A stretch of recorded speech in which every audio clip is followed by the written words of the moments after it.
Welcome to another Zen AI tutorial, your assistant for building automated trading systems, custom indicators, trading panels, dashboards, and professional trading tools for cTrader. Okay, so today I'm going to demonstrate how to build an automated trading system using ClickAlgo Zen for the cTrader trading platform. To get started, you click on the task up here, build an automated trading robot. The AI will start asking you a few questions. Up here, we've got a link saying developer. Now, if you're a developer and you just want code snippets, you don't want the full code returned, you click on this button here and it'll give you the full code. If you're a non-developer and you don't know how to code, just leave it switched off and you can continue to create your strategy without it. Now, I'll ask you what you want to call your strategy. So if you want to call your strategy a name, you just type in the name here and you give it instructions of what you want to have built. Now, I'm going to start off by having I'm going to copy this here, moving average crossover. So you can type anything you want. I'm going to say a build moving average crossover trading system and call it um, pause bot. Okay, so I'm just going to start off by calling it that. Now, the idea is when you build automated trading systems using AI, is to do it in incremental builds. So you want to do small amount of builds, add some features, build it, make sure it builds okay. Then you test it into cTrader, and then you continue to add more features. This would be the same if you were using a developer. With a developer, you could give them a whole, multi-page document on how you want to build your strategy. But the best way to really build it, because obviously you can't do to and fro's with your developer like you can with AI. But definitely with AI, the best way to do it is to build a baseline first, make sure it works, test it, everything works okay, that trades are opening. Then you add more features, you then build that, you then go back to cTrader, you do a back test, you make sure it works okay. And that's how you continue to do it. So if you scroll to the top here, this is built a baseline trading system called PauseBot. You've got two moving averages, one fast, one slow. It's actually gone ahead and added some risk management. So it's already put risk percentage per trade. It's had to take profit and stop loss. So you've got your trade conditions already there. And also you can turn off the trade direction. You can enable buy or enable sell. Now the AI has gone ahead and done all this. If you don't want any of these features, just tell the AI to remove the features. You don't have to have them. So this is just a very basic startup example how to do it. And also it's showing you the conditions to actually open or close a trade. Now, this is quite a good one that's done first time round. So what we're going to do is click verify build. I'm just going to check that the code is correct. It's come back from the AI. And if it is correct, what we want to do now is download the algo. This will download the algo called PauseBot. I click on the algo file. This will automatically open it up into cTrader. I can just get rid of that. That was from something previously. So I'll just delete this because we don't want to see that. That one there. Now this is created PauseBot here, and if I actually open a cBot instance, I'm using cTrader Algo, which is where you want to do your algorithms. Click on the settings file, and as you can see, the settings we have for this is the fast moving average, the slow moving average, the risk management, how much you want to risk per trade, your stop loss, take profit, and whether you want to open up, buy or sell. So that's a nice starter to get started. So what we're going to do is do a quick back test with this, and then we're going to go back to the model and then continue the development. Okay, so what I've done, I've added the indicators to the chart. So I've got a fast moving average, which is the blue, slow moving average, which is the yellow, and I've run a back test. I'll just run it again just to show you. So this will run a back test, and what it does, it's got in the history tab, it's got all the historical trades. Now, what we want to check is that a trade opens when the fast moving average crosses the slow moving average. Crosses a below, I think if it's a sell, and above it's a buy if it's a buy. So we click any one of these, and we can actually check that it actually opened a position. Now you can see the crossover occurred here. So if I just, I don't want you, if I just do that, you can see the crossover occurred on here, the two crossover lines. You can see on the next candle, on the next bar, it opened a buy. Now it closed on a sell. So that one closed there. So it bought and sold, so it actually closed with a loss. So not that one. If I click any one of these, you can see that actually where it opens up and where it's, sorry, I was completely wrong. It did a sell and it actually closed a profit of 10 pips. Because if we go and look at our parameters, you've got a stop loss is 50. So if you're losing 50 pips, it will lose. If you gain 10 pips, it will lose. So you can go through any one of these just to clarify that it's working correctly. And you can see there it's bought here and then it's sold here. A profit of 22 pips. So the idea behind this is that you want to check that the actual algorithm is working correctly, that it's opening in the right place, and it's closing for your trade rules. So you go through the historical trades here to make sure everything is working correctly, and you look at your parameters here to make sure that it's completely right. Then you can start turning off and adjusting parameter settings and running new back tests.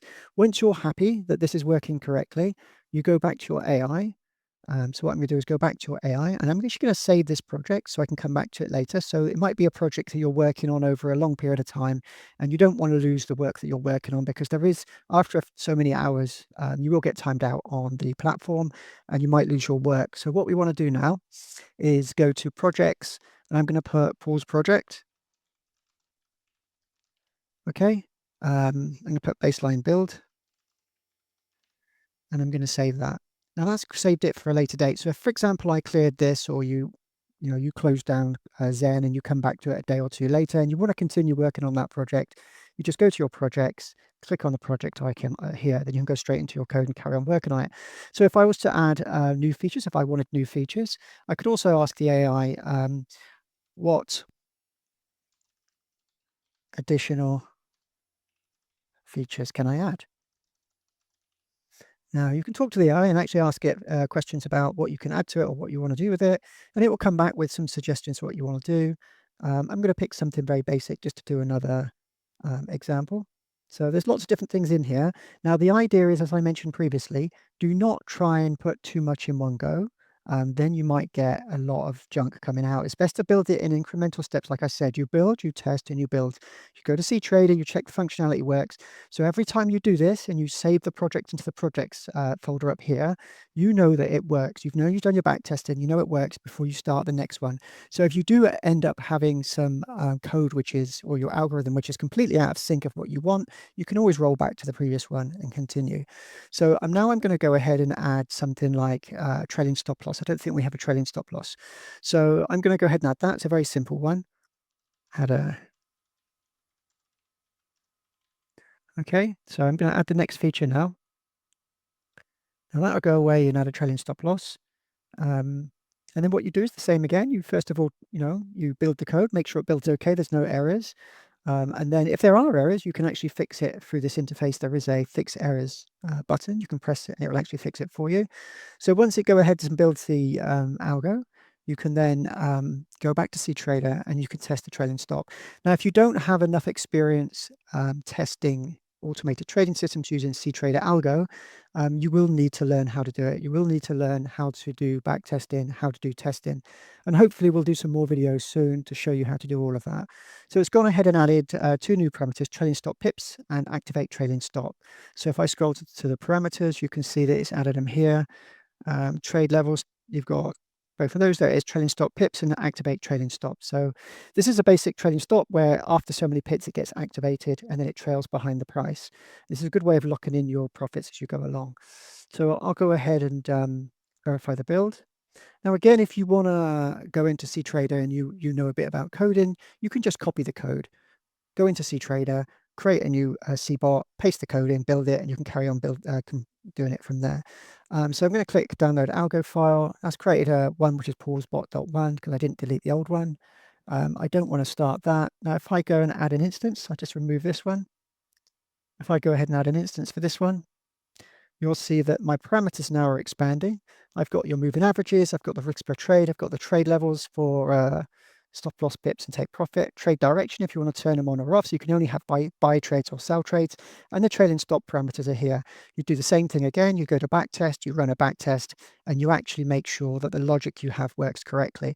And as you're doing it, you might go into the parameter settings and realize that you want to turn off the trailing stop loss, so you can just turn it off here and you go there. So again, as you're building it, you might want to make changes. You might want to remove the trade direction. So if you want to remove the trade direction or make additional changes, you go back to your AI and you actually tell the AI to make the changes. Now, what we're going to do now is go to projects and we're going to save the same project. And I'm going to put with trailing stops. So as you're building it and you're adding new features, you just keep updating and saving the project there. So I've now saved the project. So what we've got now is a project that we originally developed, the baseline project.